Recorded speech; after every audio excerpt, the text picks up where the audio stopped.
Gunung selalu kelihatan indah dari jauh, tapi bagi manusia bisa aja gunung berubah jadi bahaya tanpa peringatan sama sekali. Seorang pendaki muda berangkat dengan harapan bisa menaklukkan puncak, tapi dia malah pulang dalam keadaan tidak bernyawa. Gak ada sajam, gak ada pelaku manusia sama sekali.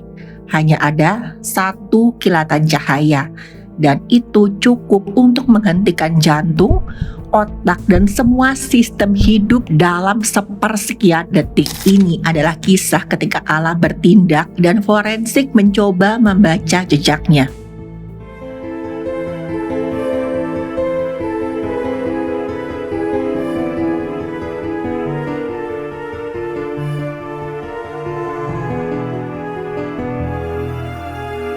Halo, saya Dr. Stefani. Saya seorang dokter spesialis forensik dan mediko-legal, dan saya belajar dari yang mati.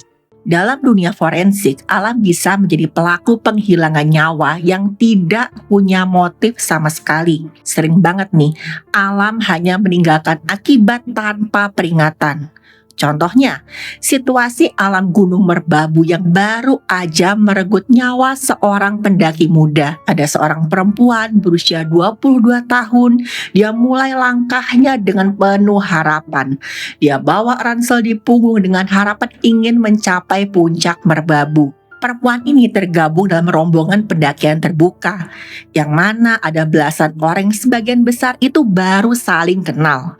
Seperti banyak pendaki lain, dia mempercayakan keselamatannya pada pengalaman, cuaca, dan juga doa. Gak ada sama sekali yang berangkat dengan firasat akan terjadi sesuatu yang mengerikan.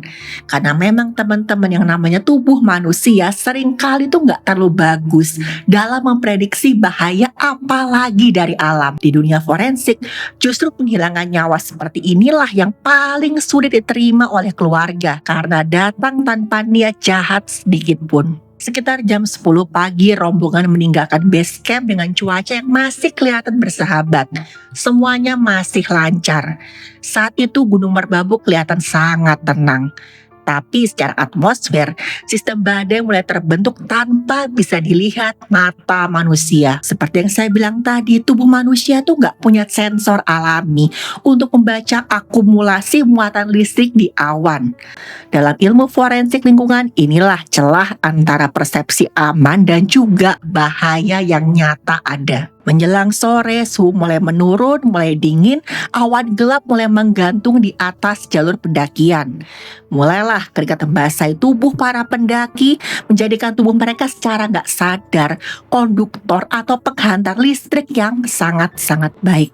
Ditambah lagi teman-teman, jalur yang terbuka membuat mereka semua tuh seakan-akan jadi titik tertinggi di tempat tersebut.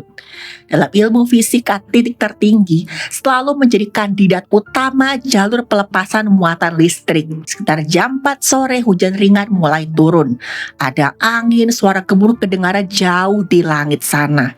Dan di gunung nih teman-teman, suara petir itu bukan sekedar peringatan, tapi tanda bahaya yang sudah terlalu dekat dan seringkali terlambat untuk menghindar. Petir itu berawal dari awan jenis cumulonimbus yang punya arus udara naik dan turun sangat-sangat kuat dan ekstrim. Di dalam awan, partikel es kecil dan tetes-tetes air sering banget bertabrakan akibat turbulensi udara.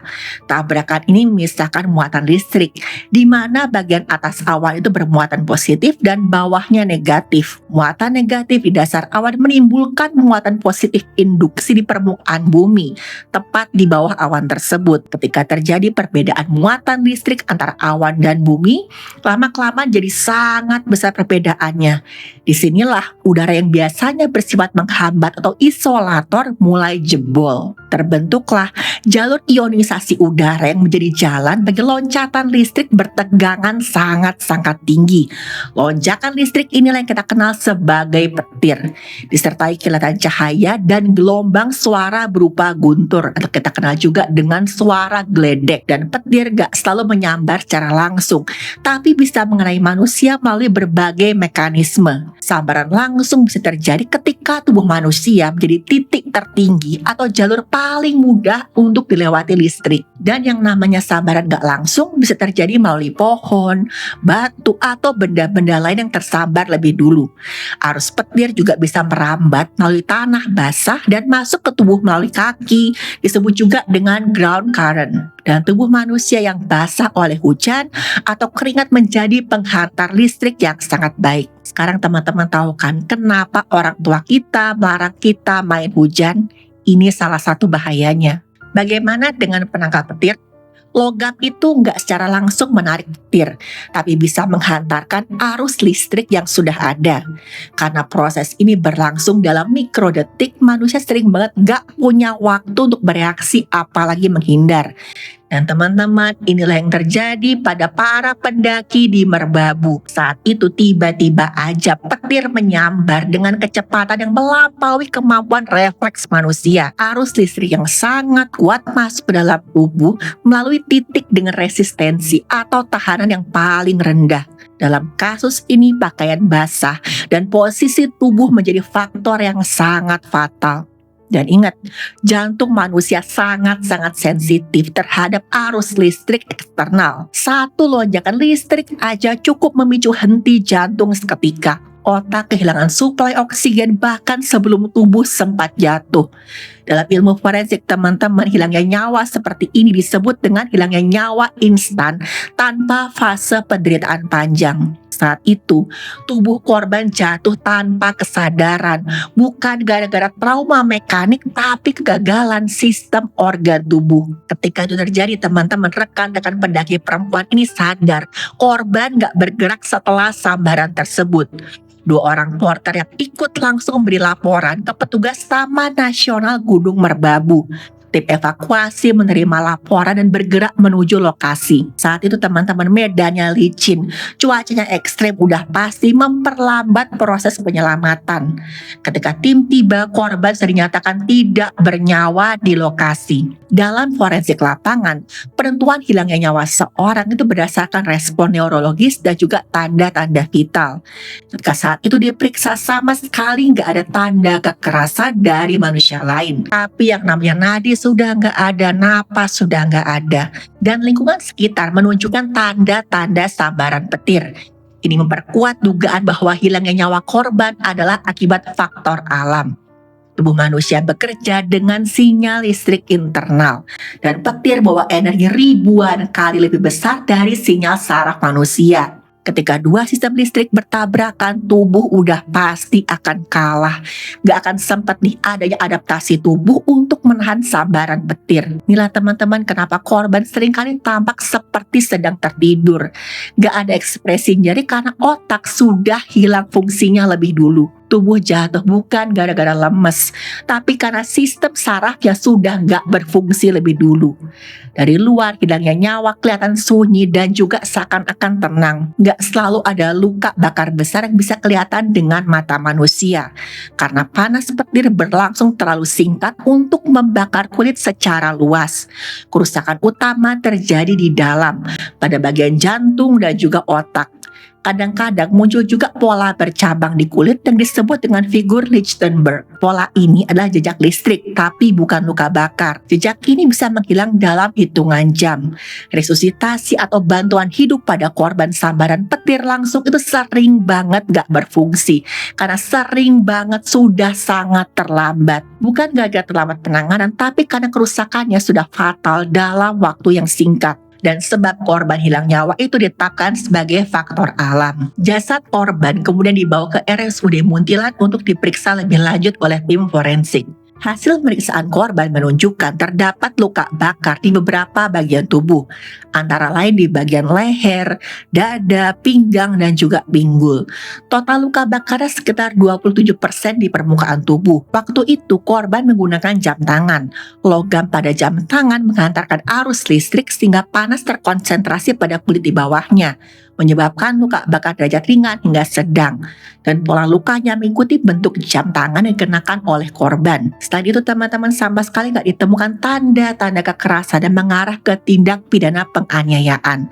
Dan memang gak ada unsur pidana, tapi tetap aja ada tanggung jawab moral, yaitu untuk belajar dari hilangnya nyawa pendaki muda ini. Mereka yang ada di tempat yang sama dengan korban udah pasti merasa sangat-sangat trauma. Dan yang namanya trauma psikologis bisa bertahan jauh lebih lama daripada luka fisik. Dalam psikologi ini dikenal sebagai survivor's guilt. Hilangnya nyawa gak hanya mengambil satu nyawa aja, tapi juga ketenangan banyak banget orang di sana. Bayangin aja teman-teman, keluarga di rumah hanya menerima kabar tanpa sempat pamitan sama sekali. Gak ada persiapan mental untuk kehilangan secepat itu. Dan saya ngerti dalam keadaan berduka seperti ini, penjelasan ilmiah seringkali terasa dingin dan bahkan kayak gak berperasaan. Tapi ingat teman-teman, ilmu membantu kita mencegah korban-korban berikutnya. Mitos kalau petir hanya menyambar ketika hujan itu adalah kesalahan yang sangat fatal. Petir bisa banget menyambar sebelum hujan ketika langit masih sekedar mendung. Mitos bahwa petir selalu menyambar benda logam aja juga nggak sepenuhnya benar. Petir akan menyambar jalur yang termudah, bukan benda tertentu. Keselamatan pendakian dimulai dari menghormati alam, terutama cuaca. Membaca perakiraan cuaca bukan sekedar formalitas. Ingat, bukan sekedar formalitas tapi perlindungan nyawa. Dan satu lagi, gak perlu berdiri di puncak gunung untuk bisa tersambar. Cukup berada di area yang terbuka. Banyak orang percaya mitos kalau petir hanya menyambar pohon atau benda-benda logam. Tapi faktanya petir menyambar jalur dengan hambatan listrik yang paling rendah. Tubuh manusia yang basah entah karena air hujan atau karena keringat sering banget memenuhi syarat itu. Ketika awan cumulonimbus mulai terbentuk, ancaman sudah dimulai. Tapi seringkali mata manusia nggak dilatih membaca awan, hanya membaca rasa aman. Beberapa menit sebelum sambaran, alam sering banget memberi tanda yang diabaikan. Rambut bisa terasa berdiri bukan gara-gara angin, tapi karena medan listrik mulai meningkat. Kulit bisa aja terasa merinding tanpa sebab yang jelas. Pendaki kadang-kadang mendengar suara mendesis samar dari udara atau benda-benda logam. Misalkan nih, tongkat trekking atau logam di tas bisa terasa bergetar halus. Ini bukan sugesti, ini tanda medan listrik sudah mulai kritis. Dalam kondisi ini satu-satunya tindakan aman adalah segera turun dan menjauh dari area terbuka. Buat teman-teman yang hobi mendaki gunung, saya pesan tolong selalu hati-hati. Jangan sampai di euforia pendakian justru mengalahkan pendidikan keselamatan. Dan ingat, lebih baik gak sampai puncak daripada gak sampai ke rumah. Membaca pertanda alam bukan sekedar formalitas, tapi perlindungan nyawa kita sendiri. Gak ada puncak yang sebanding dengan nyawa. Dan dalam forensik, pencegahan selalu lebih berharga daripada otopsi. Kasus hilangnya nyawa ini bukan kesalahan siapa-siapa, tapi pelajaran buat kita semua. Setiap pendaki membawa tanggung jawab pada dirinya dan timnya. Gunung bukan musuh, alam bukan musuh, tapi alam gak bisa diajak kompromi. Karena alam gak memberi peringatan kedua. Satu keputusan terlambat bisa berujung pada hilangnya nyawa secara instan tanpa peringatan sama sekali. Dan pada akhirnya kita sebagai manusia sangat-sangat rapuh kalau harus berhadapan dengan energi alam. Ilmu forensik hanya bisa menjelaskan apa yang sudah terjadi. Yang belum terjadi masih bisa dicegah. Setiap langkah di gunung harus diiringi kewaspadaan, bukan hanya keberanian, apalagi kenekatan. Hormati tanda-tanda alam sebelum alam bicara dengan kilat atau hal-hal lainnya. Karena ketika petir menyambar gak ada ruang untuk penyesalan. Dan di Merbabu satu kilatan sudah cukup untuk mengakhiri segalanya.